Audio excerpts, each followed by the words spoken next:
Day 212. Psalm 54-56. For the choirmaster. With stringed instruments. A Maskil of David.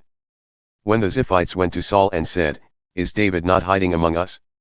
Save me, O God, by your name, and vindicate me by your might. Hear my prayer, O God, listen to the words of my mouth. For strangers rise up against me, and ruthless men seek my life, men with no regard for God. Selah Surely God is my helper, the Lord is the sustainer of my soul. He will reward my enemies with evil. In your faithfulness, destroy them. Freely I will sacrifice to you, I will praise your name, O Lord, for it is good. For he has delivered me from every trouble, and my eyes have stared down my foes. For the choirmaster. With stringed instruments. A Maskil of David. Listen to my prayer, O God, and do not ignore my plea. Attend to me and answer me. I am restless in my complaint, and distraught at the voice of the enemy, at the pressure of the wicked. For they release disaster upon me and revile me in their anger. My heart murmurs within me, and the terrors of death assail me.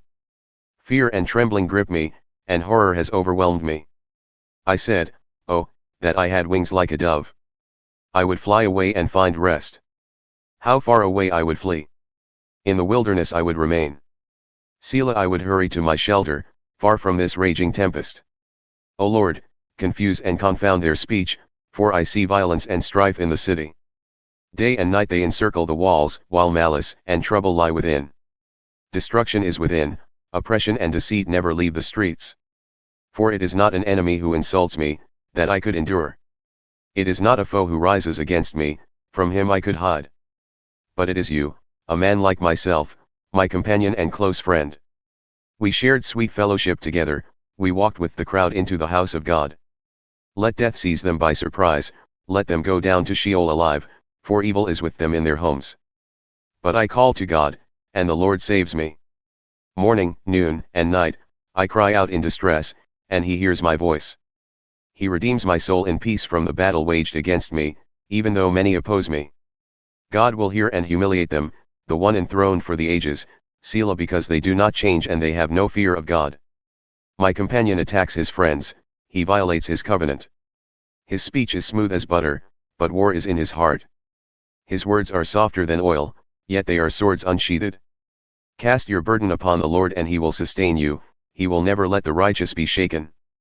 But you, O God, will bring them down to the pit of destruction, men of bloodshed and deceit will not live out half their days. But I will trust in you. For the choirmaster. To the tune of a dove on distant oaks. A Miktam of David, when the Philistines seized him in Gath.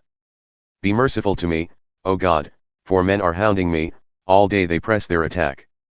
My enemies pursue me all day long, for many proudly assail me. When I am afraid, I put my trust in you. In God, whose word I praise, in God I trust. I will not be afraid. What can man do to me? All day long they twist my words, all their thoughts are on my demise. They conspire, they lurk, they watch my steps while they wait to take my life. In spite of such sin, will they escape? In your anger, O God, cast down the nations. You have taken account of my wanderings. Put my tears in your bottle, are they not in your book? Then my enemies will retreat on the day I cry for help. By this I will know that God is on my side. In God, whose word I praise, in the Lord, whose word I praise, in God I trust, I will not be afraid. What can man do to me? Your vows are upon me, O God, I will render thank offerings to you. For you have delivered my soul from death, and my feet from stumbling, that I may walk before God in the light of life. Romans 3. What, then, is the advantage of being a Jew? Or what is the value of circumcision? Much in every way. First of all, they have been entrusted with the very words of God. What if some did not have faith? Will their lack of faith nullify God's faithfulness? Certainly not. Let God be true and every man a liar. As it is written, so that you may be proved right when you speak and victorious when you judge. But if our unrighteousness highlights the righteousness of God, what shall we say? That God is unjust to inflict his wrath on us? I am speaking in human terms. Certainly not. In that case, how could God judge the world? However, If my falsehood accentuates God's truthfulness, to the increase of his glory, why am I still condemned as a sinner? Why not say, as some slanderously claim that we say, let us do evil that good may result? Their condemnation is deserved. What then? Are we any better? Not at all. For we have already made the charge that Jews and Greeks alike are all under sin. As it is written, there is no one righteous, not even one. There is no one who understands, no one who seeks God. All have turned away, they have together become worthless, there is no one who does good. Not even one. Their throats are open graves, their tongues practice deceit. The venom of vipers is on their lips. Their mouths are full of cursing and bitterness. Their feet are swift to shed blood, ruin and misery lie in their wake. And the way of peace they have not known. There is no fear of God before their eyes. Now we know that whatever the law says, it says to those who are under the law, so that every mouth may be silenced and the whole world held accountable to God. Therefore no one will be justified in his sight by works of the law. For the law merely brings awareness of sin. But now, apart from the law, the righteousness of God has been revealed, as attested by the law and the prophets. And this righteousness from God comes through faith in Jesus Christ to all who believe. There is no distinction, for all have sinned and fall short of the glory of God, and are justified freely by his grace through the redemption that is in Christ Jesus. God presented him as the atoning sacrifice through faith in his blood, in order to demonstrate his righteousness, because in his forbearance he had passed over the sins committed beforehand. He did this to demonstrate his righteousness at the present time, so as to be just and to justify the one who has faith in Jesus.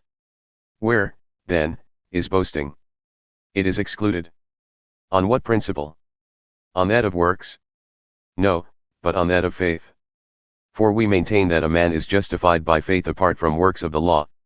Is God the God of Jews only? Is he not the God of Gentiles too? Yes, of Gentiles too, since there is only one God, who will justify the circumcised by faith and the uncircumcised through that same faith. Do we, then, nullify the law by this faith? Certainly not.